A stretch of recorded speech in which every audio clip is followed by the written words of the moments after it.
首先，让我们欢迎来自马来西亚槟城大山脚的刘雪妹同修与我们分享，在修习心灵法门之后，身体多处宿疾和情绪抑郁等问题不药而愈，观世音菩萨有求必应，让我们掌声欢迎。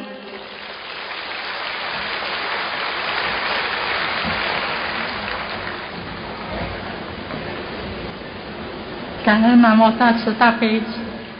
救苦救难广大灵感观世音菩萨，感恩诸位佛菩萨和龙天护法，感恩卢台长。我是马来西亚的刘雪妹，我是从2015年6、7月才开始学心灵法门的3大法宝：念经、许愿、放生。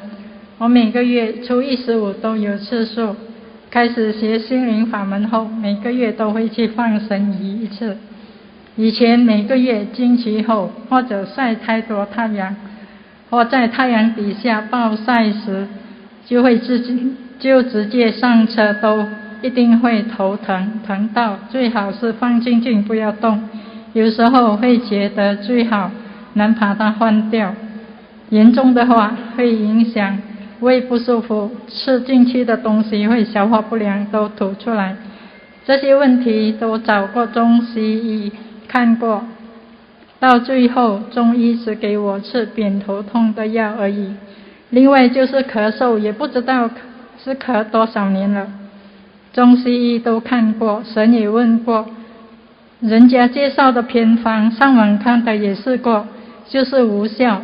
每次咳出来的都是整口整块黄黄的痰，要是吃到鸡肉和鸡蛋，就会咳到不能停，还会喘，甚至会漏尿，而且晚上也不能好好的睡觉，因为一躺下去痰就会顶上来，如没有起来吐掉，就会一直咳不停，咳得太大力的时候，痰还会带血丝。自从修了心灵法门，以上的问题都得到了改善，包括皮肤也变好了，尤其是脚的皮肤真的是很差很干，好像鱼鳞那样，年尾一吹到风就会痒，有时候也会干裂。但现在脚的皮肤好多了，在完全如素后，